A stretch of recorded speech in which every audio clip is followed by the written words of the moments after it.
So, Shadows the Sizes of Cities is a psychological noir thriller novel that takes place primarily in Morocco.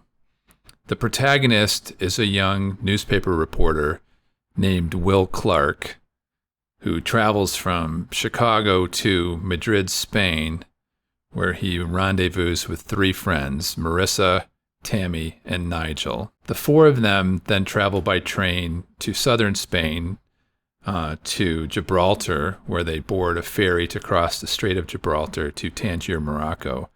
And that's where the story starts, is as they approach Tangier. Shortly after they arrive there in the Moroccan port city, the group is extorted by some hashish dealers who charm them and then con them. Things quickly go from bad to worse. And next thing you know, Will and his friends are fugitives in the foreign country of Morocco. They can't turn around and go back to Spain without being recognized, so they have no choice but to flee farther and farther into the country. At the same time, Will is looking for Stacy Snow, who was a beautiful young blonde backpacker he had met in Madrid. Stacy is very independent and she likes to go off on her own.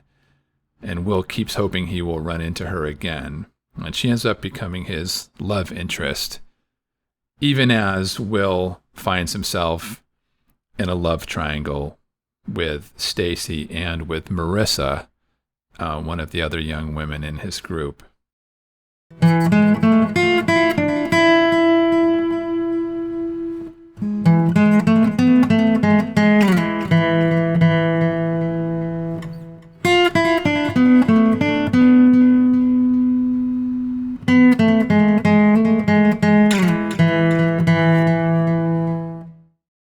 Will and his friends, being pursued by other members of the drug gang and also by the police, continue southward from Tangier, Morocco, to Asila, Rabat, down to Marrakesh, and then on a hair-raising trip over the Atlas Mountains in a car, a taxi cab actually, and finally down into the Sahara Desert, where they continue to travel deeper and deeper into an uncivilized area and deeper and deeper into trouble.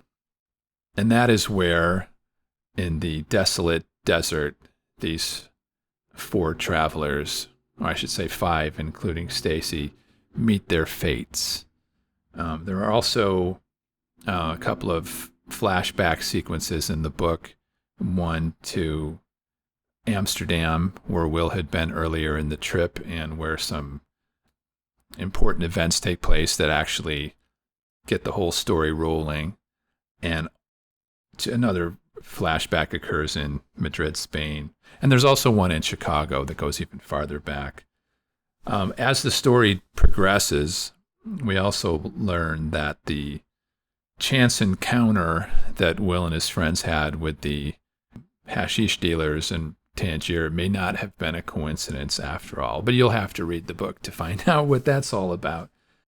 My research for the book took us a few different forms. One came from traveling in Morocco and covering some of the destinations there as a travel writer for the Chicago Sun-Times, the Los Angeles Times Syndicate, and I think the Chicago Tribune too.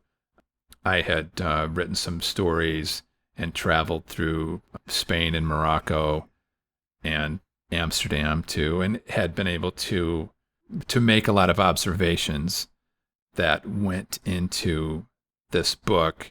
And I am told those descriptions are evocative and make people feel like they're there.